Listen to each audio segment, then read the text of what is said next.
Alright, hello and welcome back to Brigador. Last time we got our start with Ripley Snell, who runs an A-Grav, which controls completely different than any of the vehicles we've used so far, which threw me for a major loop yesterday, just when I started getting into the gameplay loop. I'm sure we're going to experience that again today, but I mean, it's part of the learning curve. I respect it. Anyways, today we're doing Autobahn Music Box. Contract move of opposition, 70%, opposition light loyalist. Miss Snell, good work on that last mission. And it was a fairly close quarters for combat zone. We just need to ensure proper targeting reticle calibration before sending you any higher level contracts. Sorry for the extra message traffic, but why does the name Snell sound familiar? And we've got the Canavan, which is not a caravan, which I think I read it as last time. Anyways, in freelance mode, each level has a small chance to load a novel spawn list, such as high-speed opponents only, for a unique challenge. Okay, start with everything today. There's like a barrier or something up. I already fell for the different control scheme. Oh yeah, that's... Okay,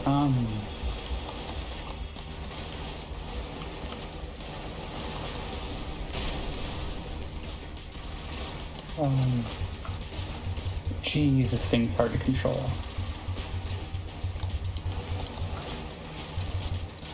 Oh, okay, hopefully that wasn't one of mine. I didn't even mean to,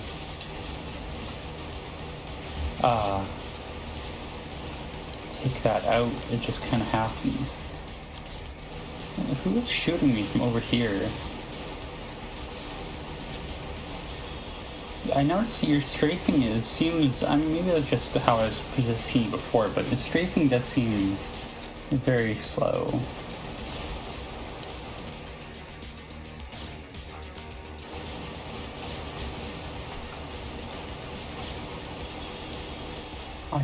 I can't even see who was shooting me there.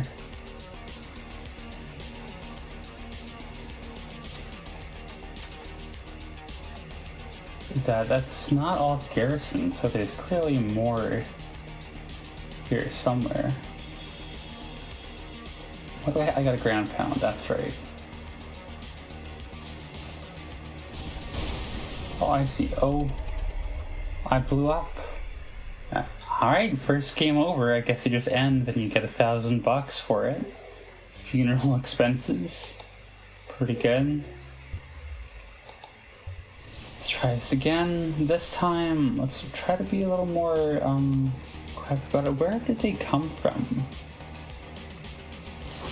Oh, there's two that came from over there, and yeah, that is not my ammo type, so I am free to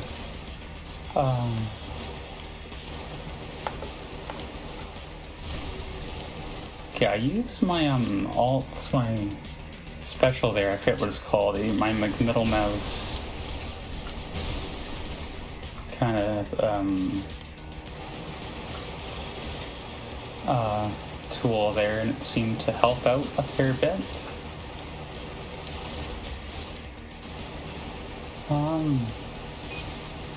I really don't know what I'm doing right now. Okay.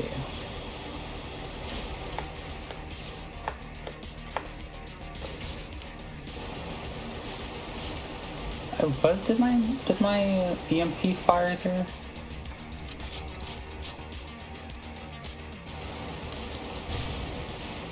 Yeah, okay, stay away from the exploding here. Also, that guy is just quote-unquote sneaking up on me.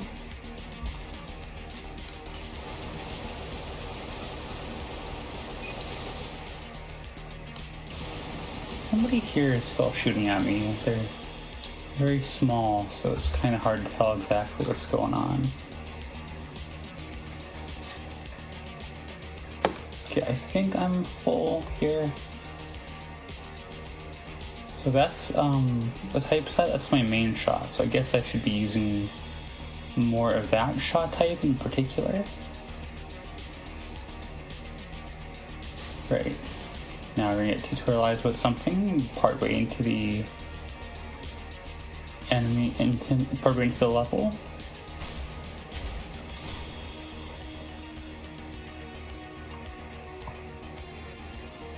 The ground light of the enemy. Oh, I see. Like the light directly. There's a light directly below us.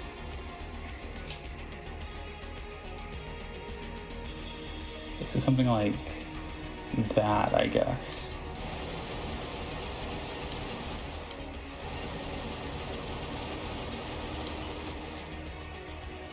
I wish I could get that ammo. Oh, alright, there's a station here though, so that's fine.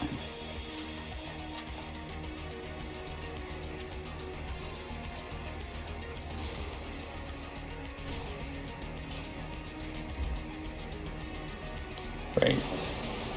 We just got a nice little shooting gallery here, I guess, to help teach us. I would love to know the lore reasons behind this existing, but regardless, it is helpful. So the little, sort of the little purple triangle, I guess, on the ground is where my, mouse is currently pointed at, I suppose.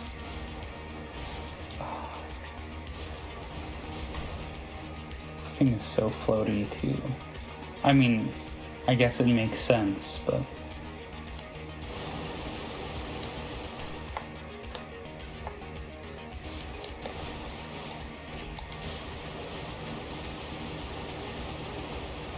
I don't know what that thing is. I don't like how fast it's moving though.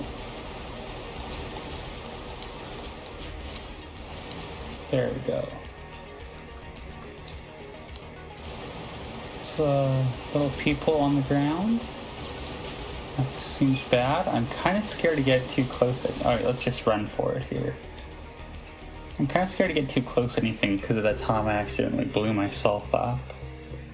As you do. Alright, there we go. That's Autobahn Music Box. It's funny that that's the episode I first died on.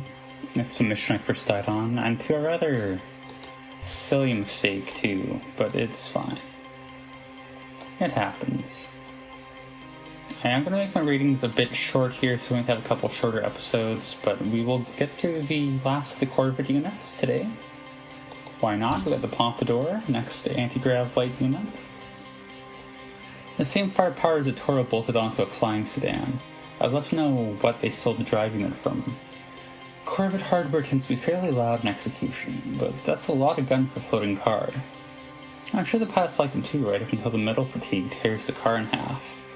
A lot of talk in the War Council re what to do about qualified mechanics and mech designers turning over to the Corvettes.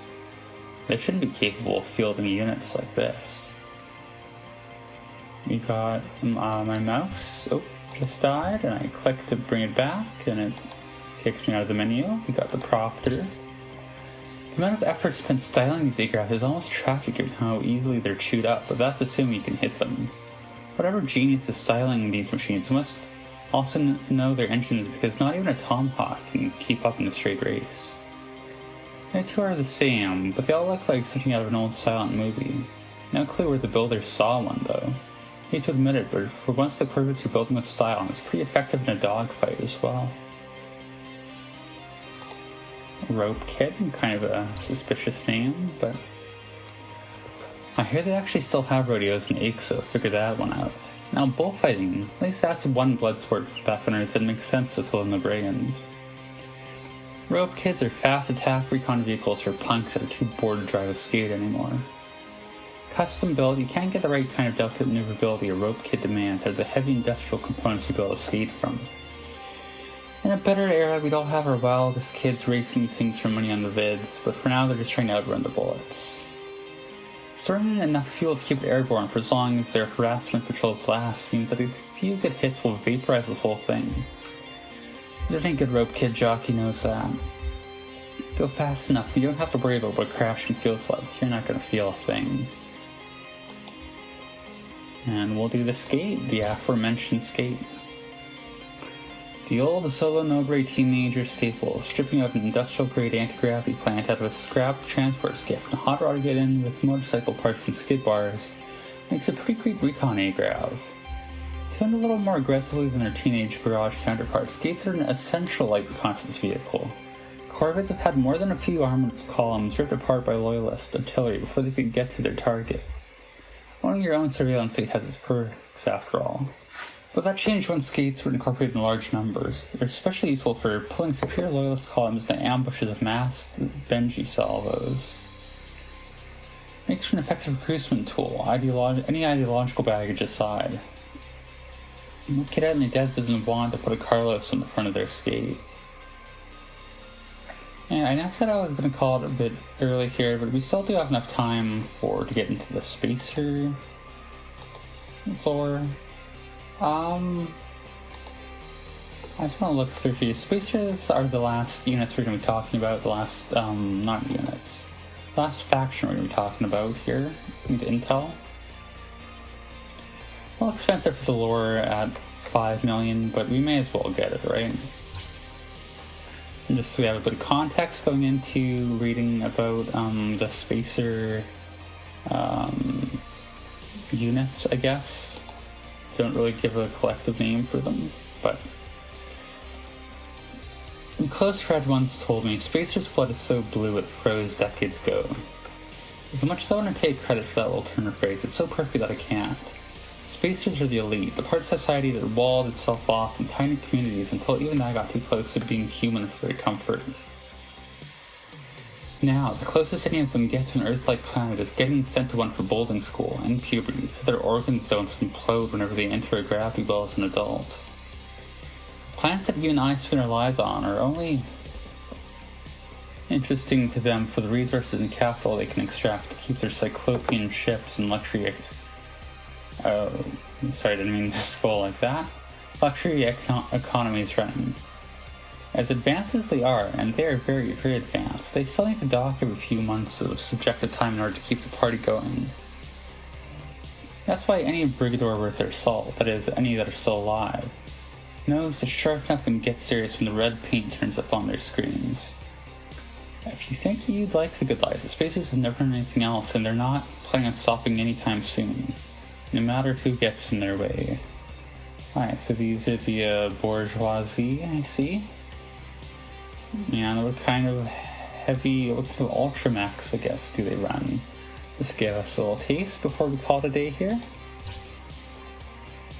Subtle as a heart attack, style like a brutalist ode to regime change. The Broodmare is one of those spacer mechs that carries so much firepower, so I wonder if we have any photos of it at all. A little top heavy, but spacer leg tech is probably a good decade ahead of ours. Lightweight alloys and better self-righting stabilizers and all that crap. And we got the Usul, which we will end on today. At first glance, this looks like the Spacewalker's big brother, but that's where the similarities stop. At the top end, Spacer Tech allegedly starts to heavily favor hard shields and big weapons. Most of the stack you see is heat dispersal and coolant recycling for the incredible amount of shielding the thing carries. Still haven't managed to see one fire that big laser. Not sure I want to. And on that note, we will call it here. Next time, next mission. Don't know why I always do it next time. Force of habit at this point, I guess. But look forward to that. As for now, we'll call it here. And as always, thank you for watching.